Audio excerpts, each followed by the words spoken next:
오늘 우리에게 주시는 하나님의 말씀은 요한복음 1장 43절에서 51절까지의 말씀입니다. 요한복음 1장 43절에서 51절까지의 말씀입니다. 제가 가진 성경책 신약성경 143쪽에 있습니다. 봉독하겠습니다. 이튿날 예수께서 갈릴리로 나가려 하시다가 빌립을 만나 이르시되 나를 따르라 하시니 빌립은 안드레와 베드로와 한 동네 벳세다 사람이라. 빌립이 나다네엘을 찾아 이르되 모세가 율법에 기록하였고 여러 선지자가 기록한 그 일을 우리가 만났으니 요셉의 아들 나사렛 예수니라.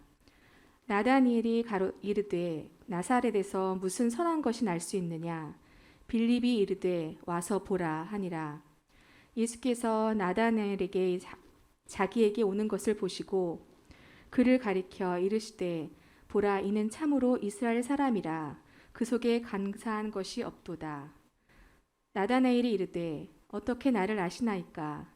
예수께서 대답하여 이르시되 빌립이 너를 부르기 전에 내가 무화과 나무 아래에 있을 때에 보았노라. 나다나엘이 대답하되 랍비여 당신은 하나님의 아들이시요 당신은 이스라엘의 임금이로소이다. 예수께서 대답하여 이르시되 내가 너를 무화과 나무 아래에서 보았다 함으로 믿느냐. 이보다 더 큰 일을 보리라. 또 이르시되 진실로 진실로 너희에게 이르노니 하늘이 열리고 하나님의 사자들이 인자 위에 오르락 내리락 하는 것을 보리라 하시니라. 아멘. 아멘. 말씀의 제목을 함께 읽었으면 좋겠습니다. 큰 소리로 시작. 사회생활인가 신앙생활인가. 우리 옆 사람 앞뒤 우리 서로 인사합니다. 반갑습니다. 함께 예배해서 기쁩니다. 네.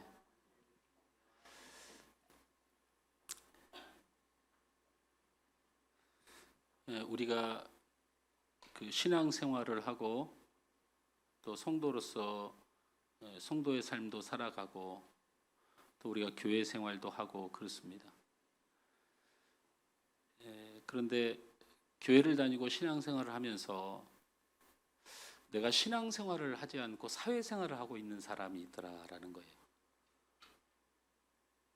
요즘 교회들 안에 일어나는 현상이 사회적 요구에 충족하는 교회, 이게 프렌이에요.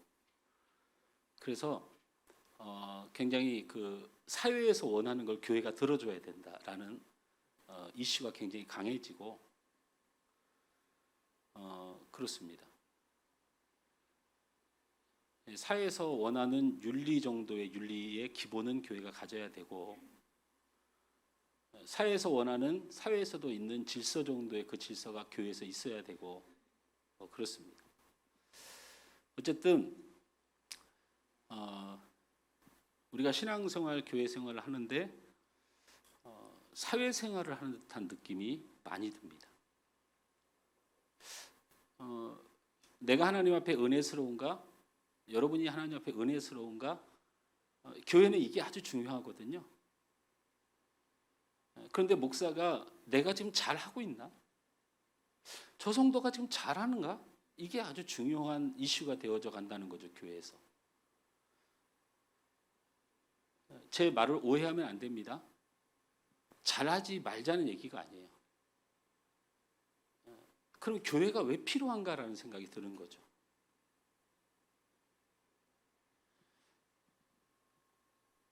사회와 똑같은 것이 교회는 아니고 사회생활처럼 하는 것이 신앙생활은 아닌 것 같은데 점점 그렇게 되어져 갑니다. 좀 옛날 같은 경우는 좀 무지하고 좀 똑똑하지 못하고 또 성격이 좀 모가 나고 그리고 또 사실은 좀 이렇게 욕도 잘하는 이런 목사님들이 교회에서 별로 비판을 받지 않았어요. 이유는 하나님의 말씀을 잘 전하고 성령 충만하고 기도하고 그래도 하나님 앞에 무엇이 있으니까 그것이 하나님의 은혜라 생각해서 옛날에는 그걸 잘 받아들였던 것 같아요. 성도들 중에서도 농사꾼도 있고 거지도 있고 그리고 가난한 사람도 있고 또 부한자도 있고 뭐 이렇지만 그래도 교회에서 존경받고 사랑받는 성도들은 기도 많이 하시는 분들, 아멘 크게 하시는 분들, 날마다 하나님께 눈물 흘리는 분들, 이런 분들을 제가 존경하고 사랑하면서 자랐던 것 같아요. 근데 언제부터인가 옷을 얼마나 멋있게 입는가, 얼마나 부자인가, 얼마나 잘 됐는가, 얼마나 대단해 보이는가가 교회 성도의 힘이 되어져 가는, 이게 교회인가 사회인가 헷갈릴 때가 있다라는 거죠. 그뿐만이 아니고 교회 생활을 군 생활처럼 하는 분들이 있어요. 군 생활처럼. 그래서 이런 사람은 상명하복 또는 위계가 굉장히 중요합니다. 그래서 교회에서 위계가 무너지는 것을 못 참아해요. 위계가 무너지면 신앙도 없고 하나님도 없어요. 이게 참 묘하지 않습니까? 위계가 중요하고 위아래가 중요한 걸 모르는 게 아니고 그게 교회에 있어야 되죠. 그런데 그것 때문에 신앙생활하는 사람들이 얻는 결론은 그게 무너지면 하나님도 없고 예수님도 없고 신앙도 없는 거죠. 쉽게 흥분해버리고. 직장생활처럼 합니다. 성공과 출세를 중요하게 생각하죠.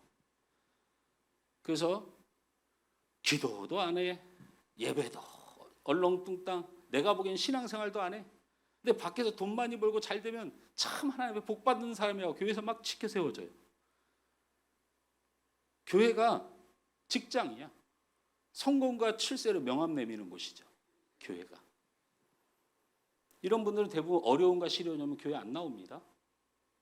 대부분 정상적인 신앙생활하는 사람들은 힘든 일을 겪으면 주님 앞에 나오는데 이런 분들은 자기가 어려웠고 내세울 게 없으면 그만두는 거예요. 교회 생활을 교제 생활처럼 합니다. 즐거움이 중요하다는 거죠. 즐거움이 중요하다고 그래요. 오늘 방송실에 갔더니 하여튼 얼굴빛이 낯빛이 안 좋아. 아이고, 우리 뭐 음향을 하려고 저 금천구 시흥에 사는 김성일 집사가 부모님, 어머님이 허리를 다치셔가지고 아침밥 6시에 챙겨드리고 이 교회 아침에 7시인가 8시에 와가지고 또 이렇게 시스템이 여러 가지로 바뀌어서 이것저것 만지느라고 고생하고 그런지 서로 맞춰가다 보면 불편한 소리도 듣고 또 저한테도 어떠냐고 물어보고 눈치도 보고 저 친구가 저 왜 저러는지 모르겠어요. 제 평안이 있을까? 마이크가 어떻게 되든 목사님 목소리가 어떻게 나가든 방송이 어떻게 나가든 본인만 생각하면 되는데 저게 무슨 즐거움이 있을까? 신앙생활 즐거워서 하십니까? 즐거우려면 교회 오지 마시고 여러분 좋아하는 유튜브나 재밌는 거 열심히 보시면 하루가 훨씬 더 기쁘지 않겠습니까? 즐거움이 없으면 신앙생활이 아니라고 생각하는 사람들이 있어요. 사회생활을 하는 거죠. 좋은 곳을 가고 즐거운 곳 찾고 싫으면 안 하고 귀찮으면 안 하고. 교회 생활을 가정생활처럼 하는 분들도 있습니다. 가정 중심이에요, 교회가. 우리 자녀 교육을 바라봅니다. 우리 가족이 이 교회를 다녀서 얼마나 유익할까를 생각해요. 이런 분들이 좋은 점도 있지만 안 좋은 점은 누가 우리 부모님한테 조금 흘기는 눈빛 나면 교회 안 나옵니다. 이성을 잃어버려요. 그 교회는 훨씬 더 사랑이 많고 그 교회는 훨씬 더 하나님이 역사하시고 그 교회를 다녀야 자기가 영혼의 생명이 산다고 분명히 하나님이 보내주셨는데 내 자녀 교육하는 교육이 마음에 안 들고 주차하는 공간이 마음에 안 들고 우리 가족에게 유익할 것이 별로 없다고 생각하면 신앙생활이 안 됩니다.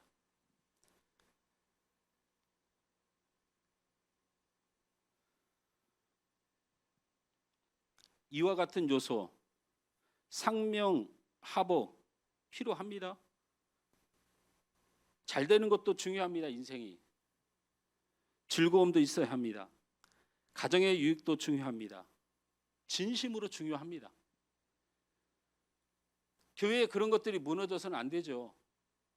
그런데 그것이 목적이 돼서는 절대로 안 됩니다. 그거는 하나님이 역사함으로 자연스럽게 이루어지는 우리의 성화의 과정인 것이지, 하나님의 역사함도 없이 이루어지는 인간적 이룸은 나 잘난 맛으로 끝납니다. 한번 해보십시오. 하나님이 없이, 우리 주님의 은혜가 없이 여러분이 변화돼 보십시오. 여러분이 어떤 존재로, 어떤 우상으로 세워지는지를 확인하실 겁니다. 군이나 조직에서는 상하 위계가 인정받는 기준입니다. 직장 생활은 성공과 출세가 인정받는 기준입니다. 삶은 즐거움이 추구하는 목적이고, 삶은 즐거움이 기본적으로 추구되는 것이고 목적이고 그것이 기본입니다. 혈육적 관계는 우리의 존재를 인정받는 최고의 기준입니다. 그래서 우리는 가족에게 인정받고, 직장에서 인정받고, 사회에서 인정받기 위해 삽니다. 그리고 그것을 추구하며 삽니다. 우리가 신앙생활을 하면서도, 교회 생활을 하면서도 사회생활을 하는 이유가 있습니다. 사회의 원칙은 인정받지 못하면 살맛이 안 납니다. 사회의 원칙이 뭐냐면 인정받지 못하면 살맛이 안 나요. 우리 가족 안에서도 보면 서로 인정받지 못한다고 느껴질 때 살맛이 안 나요. 좋은 대학을 못 가면 부모님께 인정을 못 받는 것 같아서 살맛이 안 나죠. 돈을 잘 못 벌면 왠지 가장으로서 인정받지 못하는 거니까 기가 죽죠. 남들만큼 자녀에게 못 해주면 자녀에게 인정받지 못하는 것에 자기 존재감이 사라집니다. 이처럼 가정만을 봐도 우리는 사회생활의 가장 첫 번째 기준이 인정받는 것이라는 거죠. 이 인정받는 것이 교회 안에 그대로 들어와서 답습된 거예요.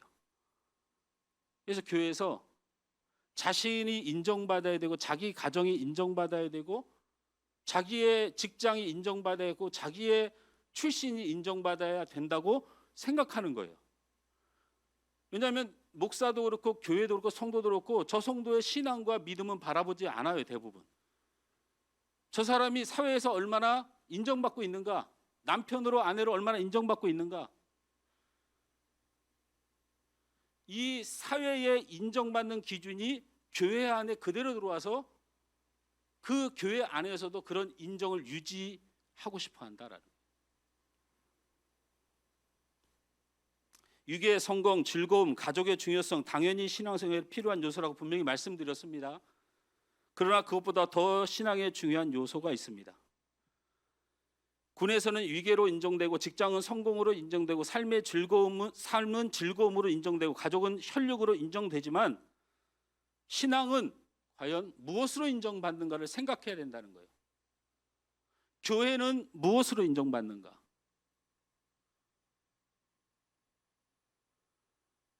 무엇으로 인정받습니까? 도대체 여러분이 교회에 오면, 여러분이 성도가 되면, 여러분 신앙생활하면 여러분 도대체 무엇으로 인정받습니까? 예의가 바른 것으로 인정받습니까? 성공한 것으로 인정받습니까? 즐거움을 주는 것으로 인정받습니까?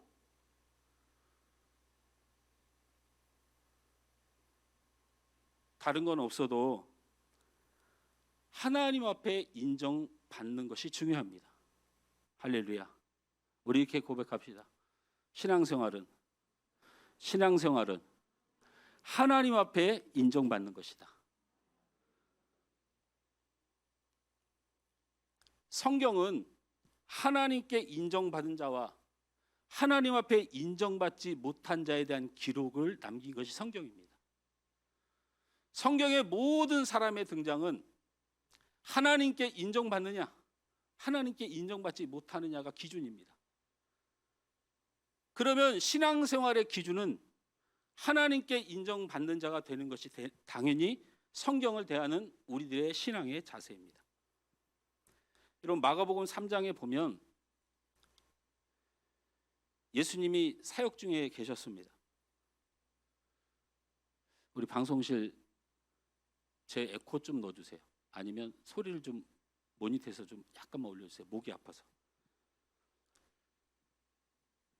마가복음 3장에 보면 예수님이 사역 중에 계셨고 그 사역 중인데 밖에 사람들이 찾아옵니다. 제자들하고 많은 사람들이 예수님 앞에 모여서 말씀을 듣고 서로 나누고 있는데 밖에서 웅성웅성거립니다. 제자 한 사람이 밖에 나가 보니까 예수님의 어머니, 동생, 누이들이 찾아왔습니다. 그래서 그 제자가 들어와서 예수님 죄송한데 말씀 중에 죄송한데요. 밖에 가족들이 찾아왔습니다. 라고 말합니다. 그러자 예수님이 이렇게 말씀하십니다. 33절 말씀에 우리 함께 읽습니다. 시작. 대답하시되 누가 내 어머니며 동생들이냐 하시고 35절 말씀에 누구든지 하나님의 뜻대로 행하는 자가 내 형제요 자매요 어머니니라. 여러분 성경은요 뜬금없이 보면 배은망덕한 부모도 몰라보는 예수를 발견하게 됩니다. 그래서 성경은 하나님 말씀을 연구하고 듣고 성령 충만하게 이게 무엇을 말하는지를 한글로 보지 말고 영으로 봐야 되는 것입니다.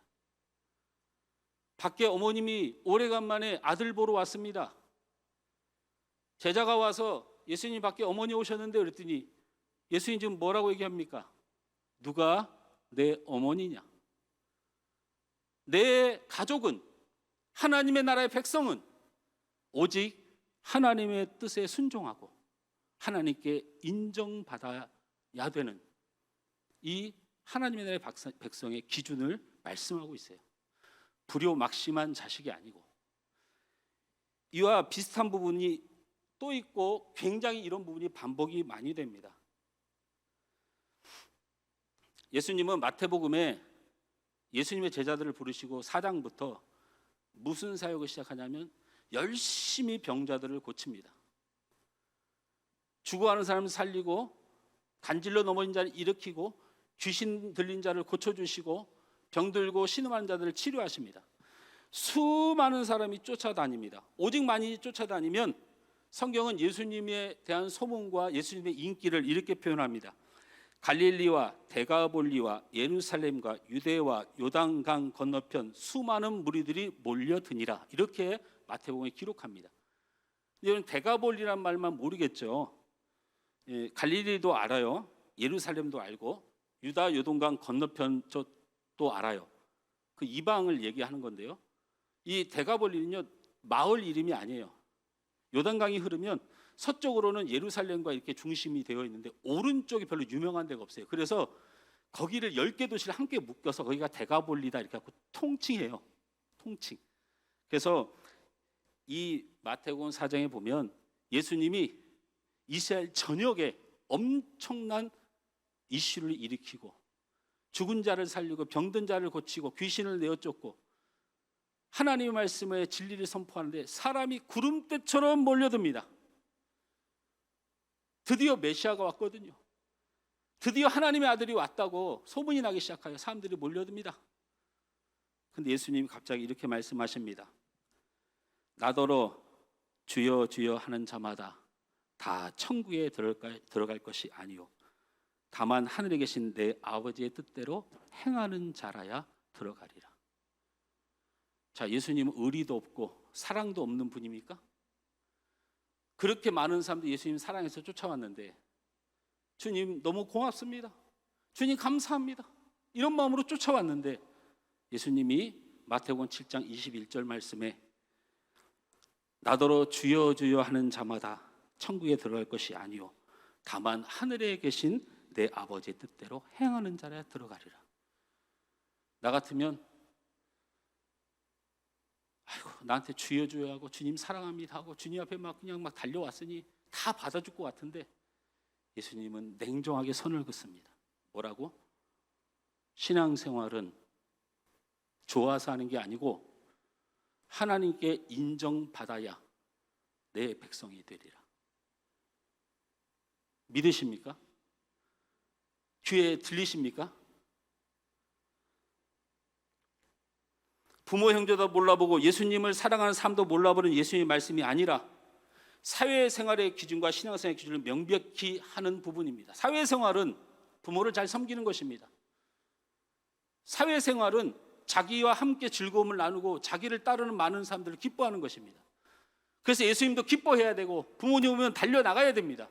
그게 육의 예수님의 모습이나 우리 예수님은 복음을 전파하고 신앙을 말합니다. 신앙은 하나님 앞에 인정받는 것만이 살아남는 길이다라고 말씀하고 있습니다. 그래서 여러분 오늘 읽은 성경에 예수님께서 인정한 특별한 케이스의 한 사람이 나옵니다. 그 사람이 누구냐면 나다나엘입니다. 누구라고요? 나다나엘입니다. 이 나다나엘을 여러분이 혹시 듣거나 성경에 나다나엘이라는 사람을 들으면 참고해야 될 세 가지 사항이 있습니다. 하나는 이 나다나엘이 다른 이름으로는 바돌로메다라는 겁니다. 누구라고요? 바돌로메.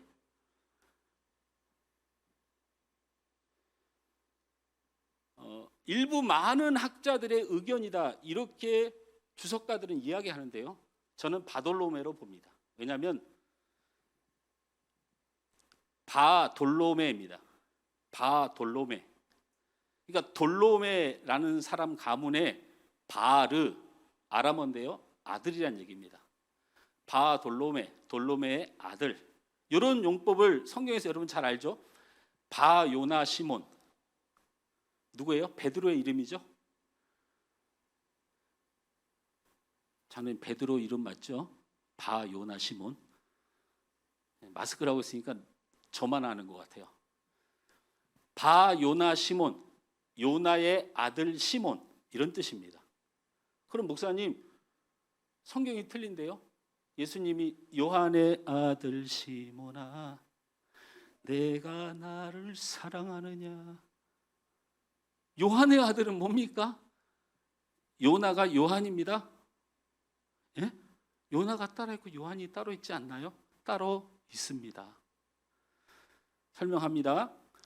바요나는 바돌로메와 같은 용법입니다. 돌로메의 아들, 그 다음에 요나의 아들 바요나, 시몬이 베드로입니다. 왜 그렇게 말이 되었냐면 요나라는 히브리 이름을 시대를 경과하면서 요한나 이렇게 되었고 히라버 그리스어죠. 여러분 히랍하면 그리스 지역을 이야기하는 거예요. 히라버로 요한네스가 됐고 이 히랍화된 요한네스를 서양으로 가져간 사람이 누구냐면 독일 사람들이에요. 독일 사람들의 표현이 요한입니다.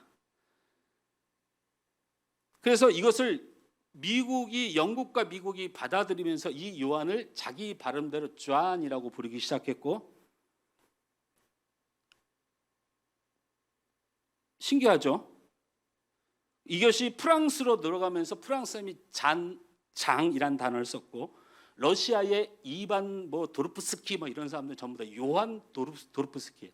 이게 러시아로 가면서 요한이라는 이름으로 사용이 됐고 이반이라는 이름으로 사용이 됐어요. 그리고 이것이 중국으로 넘어가면서 지금 우리가 한글에서 쓰고 있는 요한이라는 이름이 중국에서 온 거예요. 이런 것은 이 요한만이 이렇게 변형된 것이 아니에요. 요나가 히라보로 변해서 요한나가 독일로 넘어가서 요한이 되고 이 요한이 미국하고 영국으로 넘어가서 존이 되고 이것이 불란서로 넘어가서 여러분 잔이라고 발음하는 모든 이름 크리스 잔 이게 끝에는 크리스 요한 이런 이름이 되는 거예요. 이것이 러시아 사람들이 발음할 때 이반이라고 발음하고 이것이 중국 넘어서 한자로 요한이라는 한자를 쓰게 됐고 이것이 한국으로 넘어서 한글로 요한으로 기록된 거죠. 예수님의 히브리식 이름이 예수하였고 이것이 예수스라고 히랍화되었고 서양으로 전해지면서 알게 된 것이 독일 사람들이 가져와서 이것을 예수라고 말했는데 이 예수란 단어를 미국에서 가져가서 지저스라고 부르고 그래서 우리가 예수 또는 지저스 영어식 발음 이렇게 사용을 하게 됐습니다. 여러분 마리아의 옛날 이름이 뭐예요? 숨차 별로 중요한 것도 아니고 되게 힘드네. 마리아의 옛날 이름이 뭐죠? 미리암이에요. 미리암. 모세의 누이 미리암. 이 미리암이 히브리 발음이고 이것이 시대를 거쳐서 유대 사회에 와서 이것이 마리아로 변형된 거예요. 바요나는 요나의 아들이라고 부르지만 이것이 시대를 거쳐서 넘어와서 요한의 아들로 표기된 거예요. 그래서 예수님이 말씀하신 것이 요한의 아들 시모나 이렇게 부르는 것이 바요나와 같은 의미다. 이렇게 상식 하나 정도는 알아두죠. 말씀으로 가면 이 바돌로메는 예수님의 제자이고요. 빌립의 청구와 빌립과 함께 생활했던 사람으로 공간복음에 세 차례 등장하는데 이 세 차례 다 빌립과 함께 나타납니다. 요한복음에는 이 나다나엘이라는 이름으로 7차례 빌립과 함께 나오는데요. 이는 바돌로메로 우리는 인식을 합니다. 두 번째로 나다나엘, 이 바돌로메 나다나엘은 인도와 아르메니아 일대에서 선교하다가 순교를 당했고요. 여러분이 흔히들 순교 역사를 제자들의 순교 역사를 들으실 때 거꾸로 십자가에 달려고 죽은 사람은 누구? 뭐는 누구? 뭐는 누구? 이렇게 상식적으로 듣는 중에 살가죽이 벗겨져서 죽은 사람이란 표현을 할 때 그 대상자가 바로 이 나다나엘 제자입니다. 이 사람이 가죽이 벗겨져서 죽은 그 동상이 보존되어 있는데요. 이탈리아 밀라노에는 두오모 성당에 그 동상이 아직까지도 남아 있어서 전통적인 사실로 인정되고 있습니다. 세 번째는 이 바돌로메 나다나엘을 마태, 마가, 누가 이 세 장에서는 3번밖에 총 합쳐서 등장하지 않아요. 형식적으로 등장하는데 요한복음에는 7번이 집중적으로 등장한다는 건 성경의 중요성의 원칙이 있습니다. 성경의 중요성의 원칙 중에 하나가 뭐냐면 많이 등장하는 것은 많은 이유가 있다라는 것입니다. 그만큼 이 나다나엘에 대해서 굉장히 중요한 관점이 있어서 요한을 통하여 성경에 나타내 보이려고 했다는 것이죠. 우리는 신앙생활에서 가장 중요한 것은 사회적, 인간적 인정보다도 우선되어야 할 것이 있는데 그것이 하나님 앞에 인정받는 것이라고 말씀드렸습니다. 하나님 앞에서 예수님께서 인정받았던 나다나엘을 요한복음은 소개를 하고 있는 것이고 보편적으로 예수님은 사람들 앞에서 믿음을 보이거나 믿음의 행위를 한 후에 그 사람을 인정하는 것이 예수님의 패턴입니다. 예수님의 패턴은 믿음을 보시고 네 믿음이 너를 구원하였느니라. 그리고 이와 같은 믿음을 내가 이사야에서 찾아본 일이 없노라. 사람의 행위를 보고 예수님은 그 믿음을 칭찬하는데 유일하게 성경에서 그 사람 행위를 무시하고 만나자마자 그를 칭찬했던 사람이 누구냐면 나다나엘입니다. 이해가 되시나요? 이 나다나엘이 얼마나 칭찬받을 만한 사람이었는가에 대한 이야기를 이 요한은 하고 싶었던 것입니다. 47절 말씀을 다 같이 읽습니다. 시작. 예수께서 나다나엘이 자기 오는 것을 보시고 그를 가리켜 이르시되 이는 참으로 이스라엘 사람이라 그 속에 간사한 것이 없도다. 멀리서 나다나엘이 오는 것을 보시고 그의 행위를 본 것이 아니고 보시고 이는 참 이스라엘 사람이다라고 말했다는 것입니다. 나다나엘은 예수님의 인정을 받은 사람이었고 그렇다면 예수님께서 나다나엘을 인정하신 이유를 살펴보고 우리가 사회의 인정 요소를 신앙생활에도 필요하면 인정하지만 우리가 더욱 중요한 하나님 앞에서 예수님 앞에서 인정받아야 할 요소가 무엇인지 살펴보고 깨달아 우리의 믿음의 승리자가 되어야 됩니다. 할렐루야. 가장 어리석은 것 중에 헛된 믿음을 참 믿음인 줄 알고 쫓아 사는 것이 가장 불쌍한 자예요.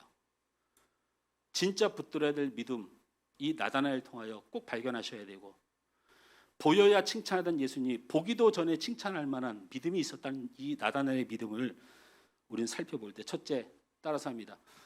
예수님을 만나야 인정받습니다. 할렐루야. 여러분 예수님을 만나야 인정받습니다. 나다른 예수를 만나서 그 속에 간사한 것이 없다고 인정받았습니다.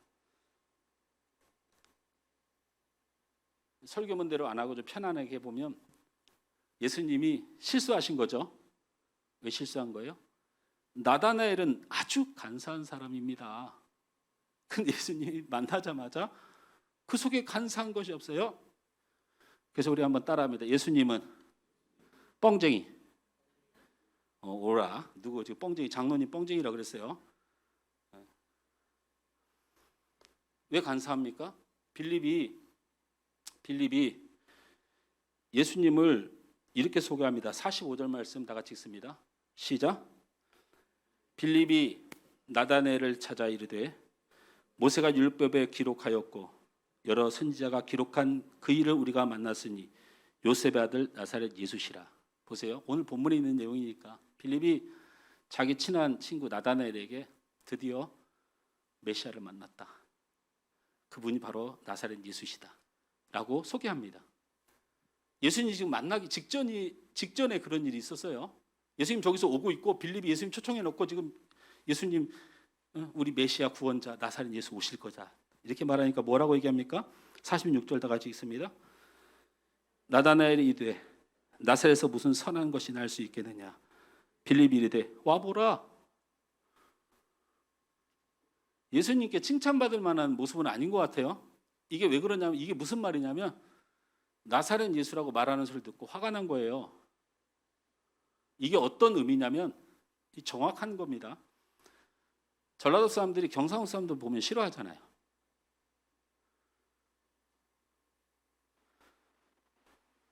경상도 사람들이 전라도 사람들 싫어하잖아요. 그래서 이 나다나엘은 나사렛 사람을 싫어하는 거예요. 이 나사렛이라고 하는 지형이 어떤 지형이냐면 예루살렘으로 보면 저 맨 위에 있어요. 나사렛이. 근데 이거 모니터에서 잡음 들려요. 치거리고. 예루살렘하고 딱 붙어 있는 곳에 베들레헴이 있어요. 그래서 이 나다나엘은 뭐를 알고 있냐면 미가서에서 메시아가 오실 때에 예언된 미가의 예언을 철저하게 교육받은 사람이에요. 미가의 예언이 뭐냐면 다 같이 읽습니다. 5장 2절 시작. 베들레헴 에브라다야 너는 유다 족속 중에 작을지라도 이스라엘을 다스릴 자가 내게로 올 것이라. 그의 근본은 상고에 영원히 있느니라. 이 말씀을 알고 있기 때문에 메시아는 베들레헴에서 태어나요. 예루살렘에서 태어난다 그러면 좋겠지만 하여튼 베들레헴 지도를 찾아보면요. 그냥 예루살렘 후문에 있어요. 베들레헴이. 그러니까 위로가 되는 거예요. 여기서 태어나야 되는데 빌립이 찾아와서 나사렛에서 태어났다고 하는 거예요. 그 나사렛은 어떤 지역이냐면 다윗이 정치를 하다가 이제 말년이 됐는데 아들들 일도 일어나고 많이 일어나니까 그 밑에 백성들이 솔로몬에게 부탁을 해요. 뭐라고? 다윗은 너무 무섭게 정치를 했으니까 좀 사랑으로 좀 해주세요. 이런 식으로 부탁을 해요. 그래서 솔로몬이요 이것을 안 들어줘요. 너희가 무서워할 것은 하나님이지 사람이 아니다. 나도 아버지도 하나님이 세워서 일하는 것인데 근데 결국 이 불만이 여러분 교회는요 지도자에게 불만이 있으면 잘 안 사그러들어요. 그래서 여러분 기도로 많이 이겨내셔야 돼요. 결국 이것이 북이스라엘과 남유다로 나눠지는 계기가 돼요. 그때 북이스라엘의 핵심 도시가 나사렛이에요. 분열과 싸움의 원천이 돼요. 남유다는 예루살렘 딱 하나 남겨놓고는 처참한 신세가 돼요. 그런데 북이스라엘이 이방화가 되고 우상화가 돼서 철저하게 망해서 하나님의 나라를 망쳐먹어요. 그 대표적인 도시가 나사렛이에요. 그래서 이 예루살렘 사람들이 이 나사렛을 지긋지긋하게 싫어해요. 지역 감정이 심해요. 여러분 그러면 어떻게 된 겁니까? 예수님은 베들레헴에서 탄생하셨고 아닙니까? 제가 성경을 잘못 봤나요? 예수님이 베들레헴에서 났어요. 여러분 성경에서 나사렛 사람이라고 하니까 나사렛 사람이라고요. 사는 곳이 나사렛이에요. 자랐던 곳이 나사렛 출신이라고요. 여러분 베들레헴은 말구에서 나셨어요. 거기가 고향은 아니에요. 우리 준혁이가 청주 병원에서 났다고 병원이 고향은 아닙니다. 저 친구 사는 곳이 서울이에요. 그래서 서울에서 출생 신고를 했다는 얘기예요. 그런 뜻이에요. 베들레헴에서 났지만 나사렛 사람이에요.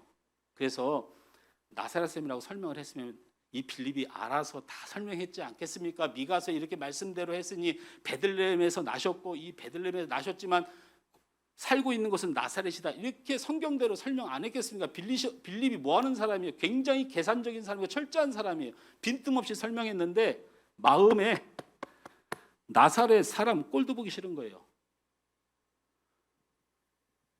이런 나쁜 사람이 있나?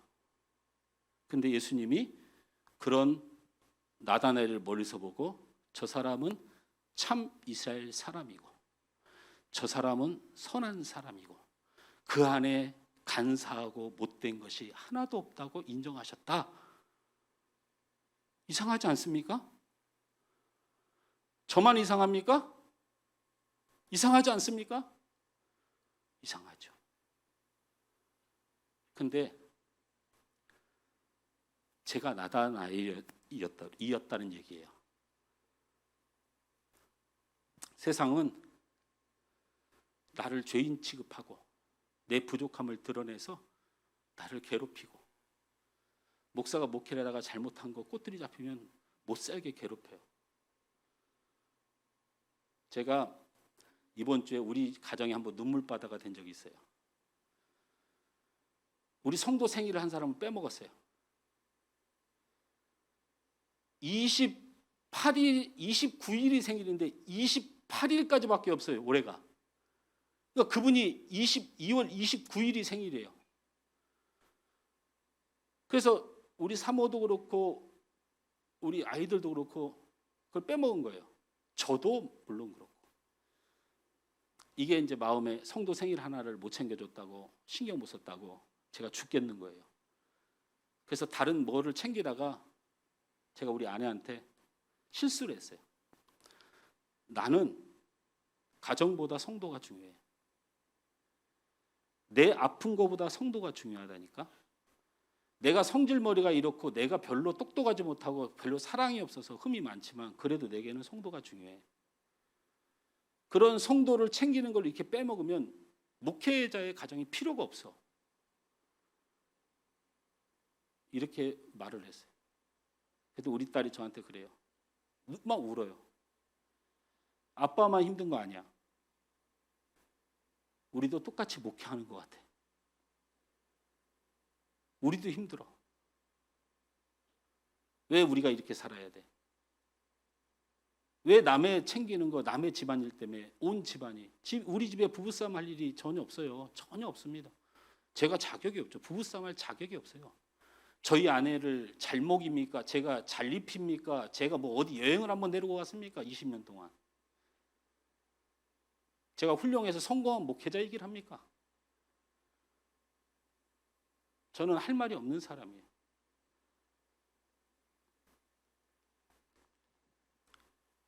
이렇게 제가 부족한 사람이라는 걸 다시 한번 회개하고 제가 잘못한 겁니다.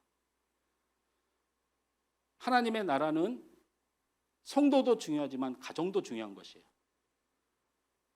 누구 때문에 희생하는 것은 절대로 아닙니다. 제가 큰 실수를 한 거고 제 어렸을 때 목회자 자녀로 자라왔던 이 습관이 몸에서 순간적으로 많이 고통받다가 또 드러나게 된 거예요.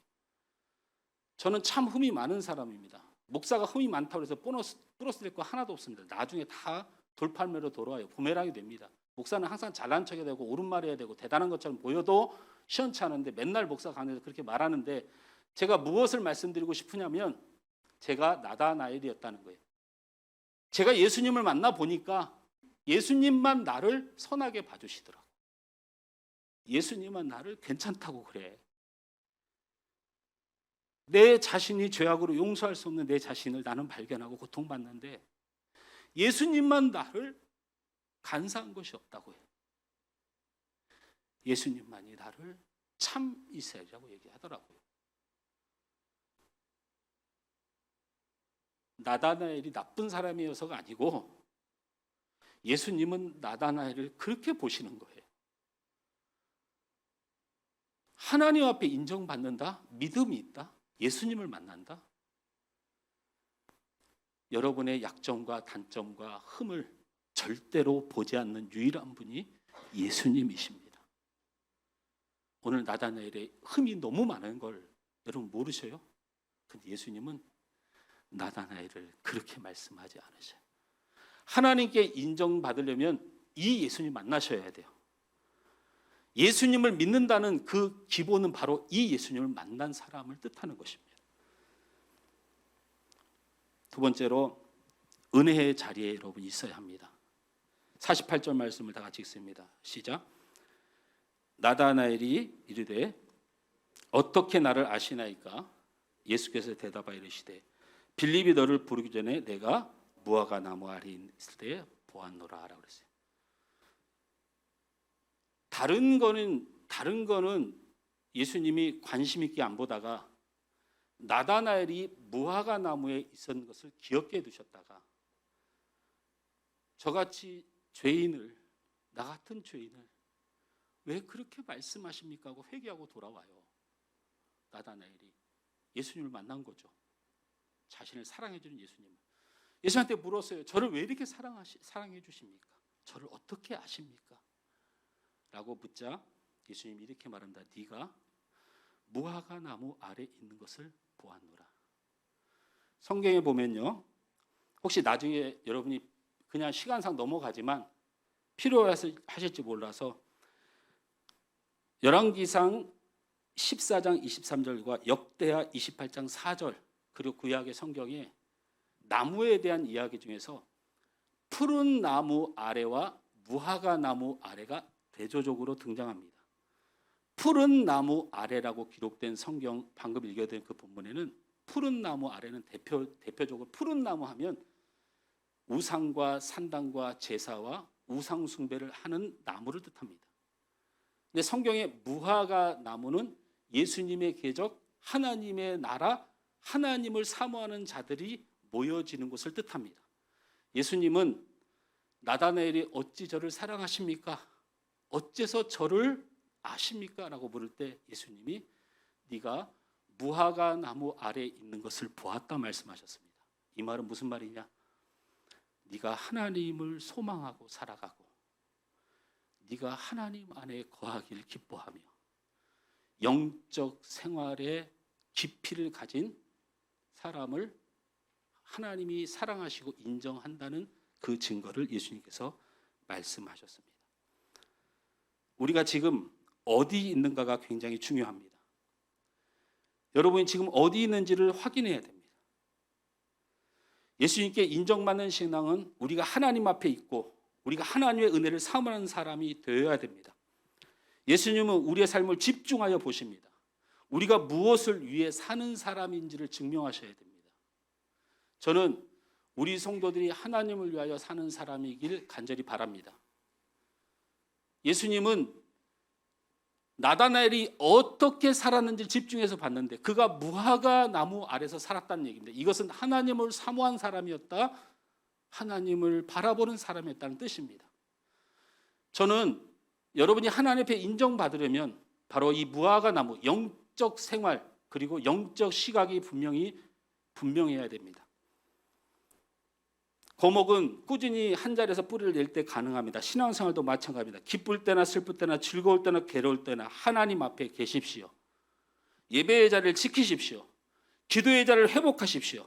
왜냐하면 여러분 소망이 세상에 있는가 하나님께 있는가는 바로 그 예배의 자리와 기도의 자리로 결정됩니다. 여러분 기억하셔야 됩니다. 예수님이 복음도 접하고 많은 것을 가르쳤으나 예수님이 복음을 증거하고 그리고 많은 것을 가르칠 때 가장 일어났던 것이 분열과 다툼입니다. 그리고 많은 반론들과 갈등과 그리고 억울한 누명들이 난무했습니다. 예수님이 복음을 전했는데도 별일이 다 벌어졌습니다. 목사가 설교 몇 마디 한다고 이것이 신앙생활이라고 여러분 생각하면 안 됩니다. 여러분의 영적 생활은 기도입니다. 기도할 때 실패한 역사가 없습니다. 기도할 때 병든 자가 나음을 이뤘습니다. 기도할 때 성령이 충만했습니다. 기도할 때 사단이 떠나갔습니다. 예수님은 이 기도를 통하여 하나님의 사람이 능력으로 사는 것을 보이셨습니다. 예수님은 여러분의 삶을 집중하여 바라봅니다. 여러분이 과연 세상을 소망하고 살아가는 사람인지 하나님을 소망하고 살아가는지를 분명히 구분하십니다. 절대 속지 않으십니다. 하나님께 인정받는 여러분 되시길 주님으로 축원합니다. 말씀을 맺습니다. 나다나엘이 이 말씀 앞에 꼬꾸라졌습니다. 이분이 참 메시아다고 생각했습니다.